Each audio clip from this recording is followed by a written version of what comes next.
అదేవిధంగా నిన్న గౌరవ ముఖ్యమంత్రి గారు అనేకమైనటువంటి విమర్శలు మాట్లాడుతూ ఒక మాట అన్నారు.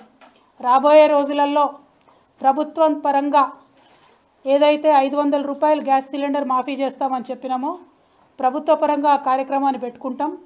లక్షలాది మంది మహిళలతో ఆ కార్యక్రమాన్ని ప్రభుత్వ పరంగా ఏర్పాటు చేస్తాం. దానికి ప్రియాంక గాంధీ గారిని పిలుస్తామని చెప్పడం జరిగింది. ఇవాళ ముఖ్యమంత్రి గారిని నేను సూటిగా ప్రశ్నిస్తూ ఉన్నాను.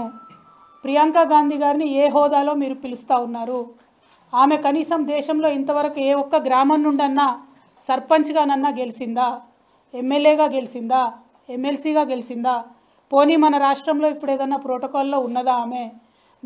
మీ పార్టీకి సంబంధించినటువంటి ముఖ్య నాయకురాలైతే మీ ఇంటికి పిలుచుకోండి, మీ మన్మడికి ఆశీర్వాదం ఇప్పించుకోండి.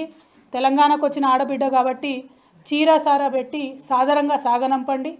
కానీ ప్రభుత్వ కార్యక్రమాలకు ప్రియాంక గాంధీ గారిని పిలుస్తామంటే తప్పకుండా నల్ల బుగ్గలు ఎగిరేసి ఆ రోజు ప్రొటెస్ట్ చేస్తామని ఈ సందర్భంగా మేము ముఖ్యమంత్రి గారికి హెచ్చరిక చేస్తూ ఉన్నాం.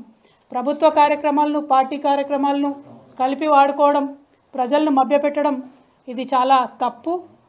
ఆ విధంగా చేసినట్టయితే తెలంగాణ ప్రజాధనాన్ని మీ పార్టీ ప్రయోజనాల కోసం దుర్వినియోగం చేసినట్టయితే ప్రియాంక గాంధీ గారిని ఆ కార్యక్రమానికి పిలిచినట్టయితే తప్పకుండా మేము ప్రొటెస్ట్ తెలియజేస్తామని ఈ సందర్భంగా తెలియజేస్తూ ఉన్నాం.